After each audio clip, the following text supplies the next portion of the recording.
இப்படி பாருங்கள் ஃப்ரெண்ட்ஸ், இது அவ்வளோ சீக்கிரம் கிடைக்காது. முதல்ல எல்லாம் ஆறு, கிணறு அந்த ஓரங்களெல்லாம் பார்த்திங்கன்னா எப்போவுமே ஈரப்பதம் இருந்துகிட்டே இருக்கும்.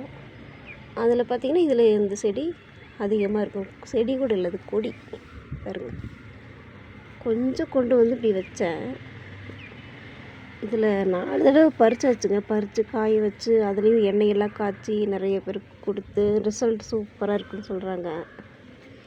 இந்த மாதிரியே முடி வளரும் பாருங்கள். அழகான இலை பூ பார்த்திங்களா. பிரம்மி என்னன்னு கேட்பீங்க.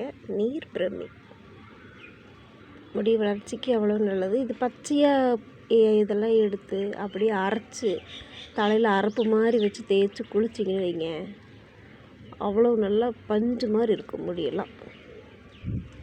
ட்ரை பண்ணி பாருங்கள். இதை வளர்த்துங்க வீட்டில், சரிங்களா.